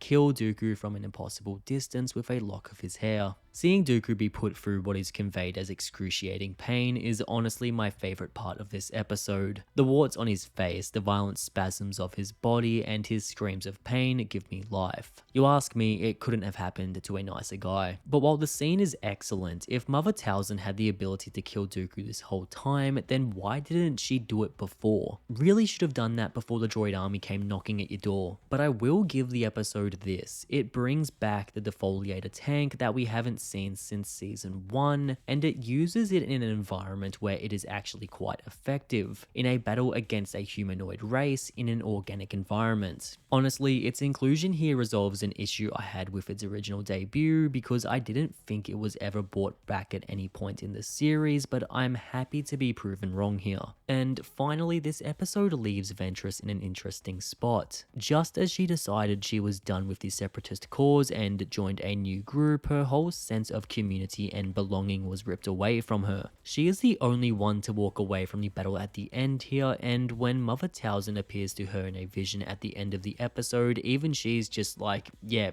sorry, can't help ya. This episode essentially renders Ventress as a clean slate that can be taken anywhere from this point onwards, and it's honestly an exciting prospect. Massacre lives up to its name by depicting the brutal extermination of the Night Sisters by General Grievous and Count Dooku. The action here is suitably brutal, and it's an excellent example of the awful things that the Separatists did during the war. The further exploration of Night Sister culture is greatly appreciated, the undead warriors are a fun novelty, and the episode sees Ventress embark on an entirely new journey. In summary, this is an episode all about death and rebirth. And that was Massacre. Ranking it against every other episode of Clone Wars I've reviewed so far, it currently sits at number 56. Will it hold this place? Only time will tell.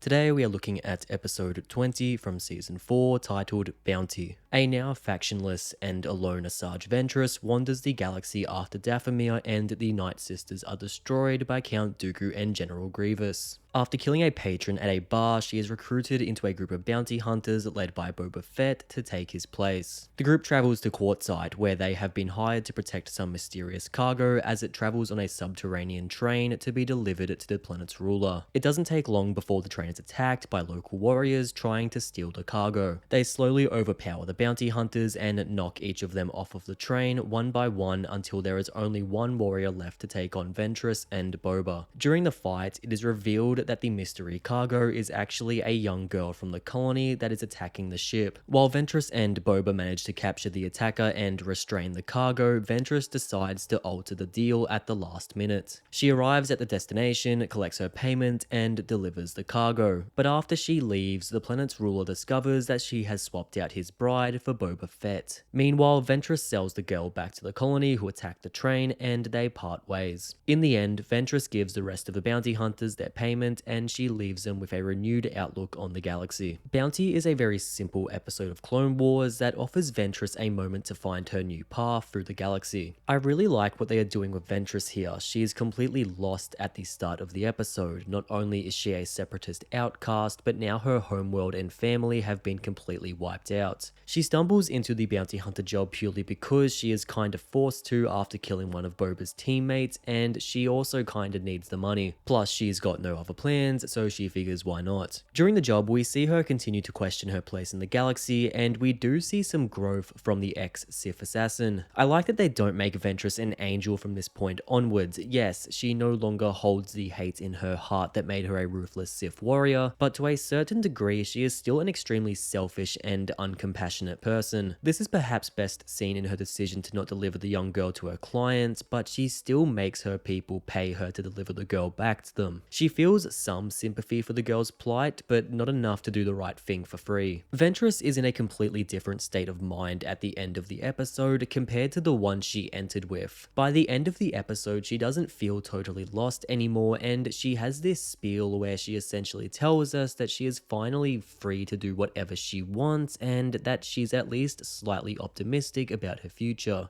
I'm not going to lie, it's a very radical change in character to experience in a single episode, but I like seeing that Ventress has in fact truly changed. Moving past Ventress, I also really like the bounty hunters in this episode. Boba Fett and Bossk make another appearance, and they are what you expect by this point, but it's still nice to see them. Dengar makes his Clone Wars debut, voiced by none other than Simon Pegg, and Lat, Razzie, and High Singer make welcome additions to the universe. I especially like Razzie's metallic vines. Visually, I also really like the warriors that they fight on the train. They're quite competent, and I like that they have a more noble motive than what the episode originally insinuates, but there isn't much to them beyond that. But speaking of visuals, the setting here looks incredible. The action plays out on a train traveling through this subterranean environment, garnished with these huge glowing purple crystals, and it makes for a very nice backdrop. And finally, I really like how Ventress goes through the effort of swapping out the bride in the box for Boba. It's a fun moment, and I like that by this point, Clone Wars seems intent on turning Boba Fett into a joke, which makes sense considering he's still a bratty kid with a chip on his shoulder because a Jedi killed his daddy. Bounty is a simple yet effective episode of Clone Wars. It's nice to see the continued development of Ventress after her exile from the Separatist army, and her stint as a bounty hunter feels like a natural progression for the character. I love the setup here with the train, the mysterious cargo, and some visually interesting bounty hunters. The action is solid, and while this episode won't win any awards, it is a very fun time regardless.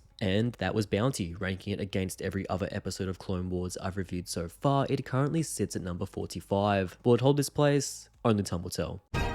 Today we are looking at episode 21 from season 4 titled Brothers.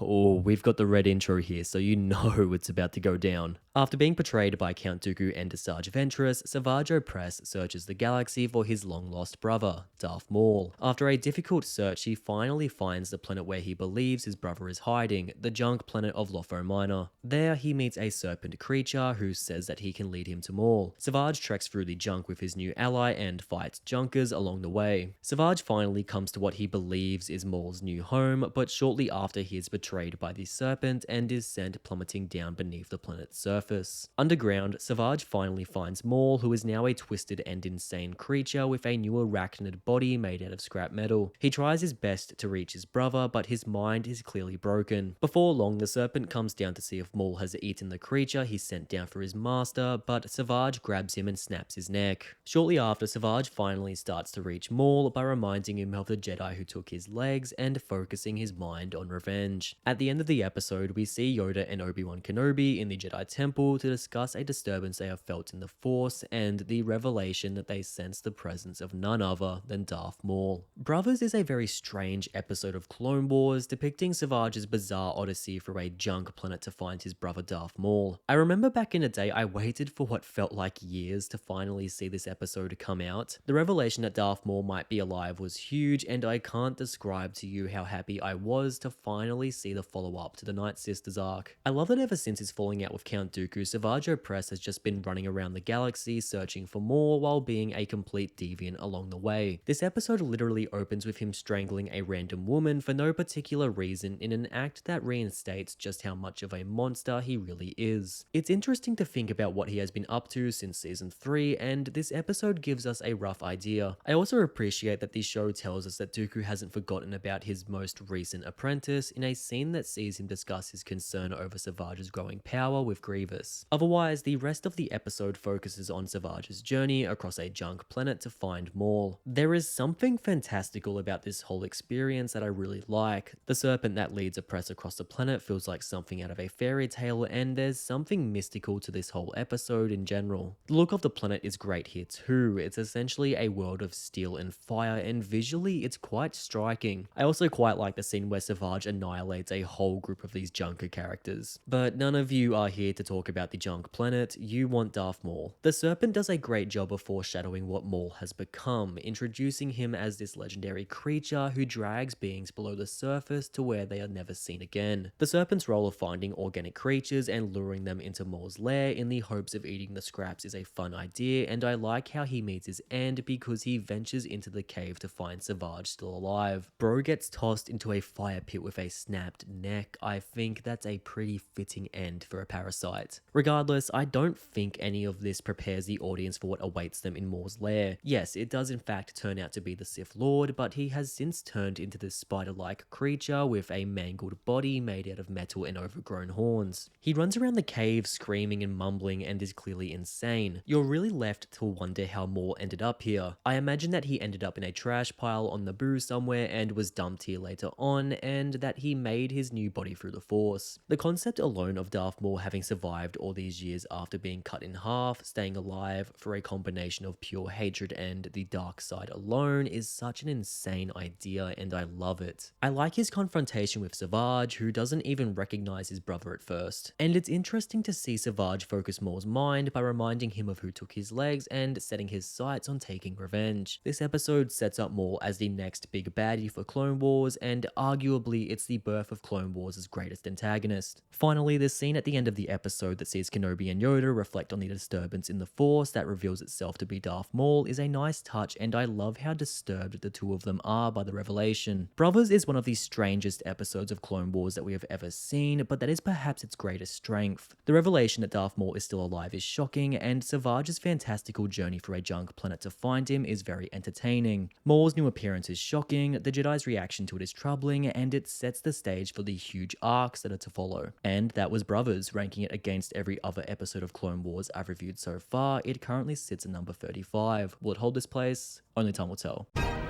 Today we are looking at episode 22 from season 4 titled Revenge. After finding his long-lost brother Darth Maul, Savage Opress takes the fallen Sith Lord back to Dathomir. There, Mother Talzin restores Maul's mind and crafts him a new pair of prosthetic legs. Meanwhile, on another planet, Asajj Ventress picks up a bounty for Savage Opress and starts tracking him down. Now that he has been healed, Maul returns to his old self and sets his sights on Obi-Wan Kenobi. The two brothers travel to the planet of Raydonia, where they burn down a village, slaughter the occupants, and send a message to the Jedi Council to draw out Obi-Wan. Obi-Wan decides that he must face Maul alone and travels to Raydonia to stop him. After he arrives, Obi-Wan is caught off guard by the presence of Savage Opress, and together the Sith Lords defeat Obi-Wan and capture him. The brothers take Kenobi back to their ship and take off, but not before Ventress finally catches up with Savage and sneaks aboard the ship. On board, the brothers torture Kenobi but are interrupted by Ventress, who teams up with Kenobi to fight the two brothers. Realizing that they are outmatched, Kenobi and Ventress escape by retreating to the cockpit and detaching from the ship. Obi-Wan and Ventress leave knowing that Maul and Opress will come after them. Meanwhile, back on the ship, Maul plots his next move. Revenge isn't just one of the best episodes from Clone Wars' 4th season, it is one of the best episodes from the entire series, full stop. It's safe to say that fans were skeptical about the decision to bring back Maul, but after this episode dropped, any fears were quickly alleviated. Darth Maul is incredible in this episode. We see so much more of the Sith Lord in this 20-minute episode than we did in the entirety of The Phantom Menace, and every second of it is glorious. Seeing him transform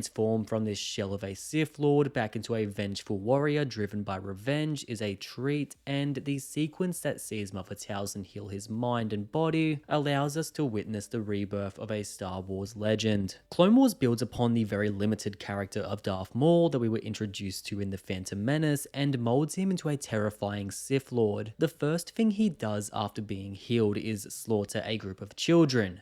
Anakin would be proud. He then goes on to slaughter an entire village and burn it down just to get the attention of Obi-Wan Kenobi. Maul is so evil here that he honestly makes Savage, who lets Maul do the talking this episode and opts to just interject with his lightsaber, look nice in comparison. Objectively, Maul is a very simple character. His only goal and motivation is killing Obi-Wan Kenobi, but the acts he commits to achieve this goal are so heinous that his impact impact and presence is felt immediately. He does gain some nuance by the end of the episode, showing us that after Obi-Wan escapes, he is patient enough to wait until he has a plan before going after him again. Of course, Obi-Wan shines here as well. This is a personal matter for him. On a certain level, he feels like he failed because Maul is still alive, and he feels an obligation to save the galaxy from him. He is also motivated by an urge to properly fulfill his vengeance against Maul after the Sith Lord killed his master, Qui-Gon Jinn. Obi-Wan is so determined to fix his failure to kill Maul that he goes to face the Sith Lord alone. It's also interesting to see emotion affect Obi-Wan during a duel for the first time. Maul doesn't let him forget that he killed Obi-Wan's master, and Obi-Wan falls victim to his anger, causing him to lose his focus and balance, giving Maul the advantage. We're used to seeing this with Anakin, but seeing Obi-Wan experience this sensation shows just how much of a threat Maul really represents to Obi-Wan.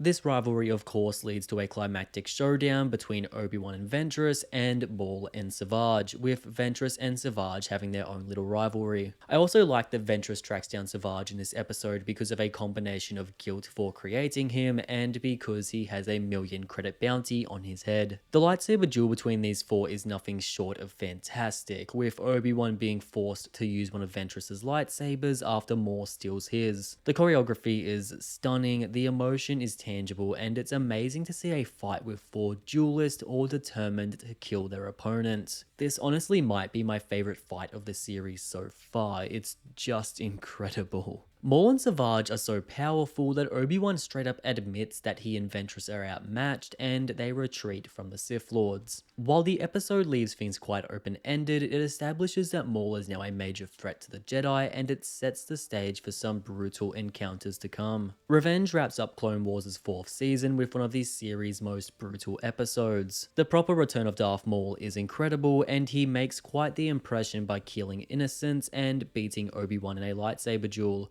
Seeing Obi-Wan struggle with the return of Maul and fight his emotions to try and beat the Sith Lord is a heartbreaking sight, and his team up with Ventress is a fun novelty. The episode delivers some of the best action we have seen from the series so far, and it promises that the darkest parts of Clone Wars are still yet to come. And that was Revenge. Ranking it against every other episode of Clone Wars I've reviewed so far, it currently sits at number 2. Will it hold this place? Only time will tell. And here is a complete ranking so far with Season 4 now complete.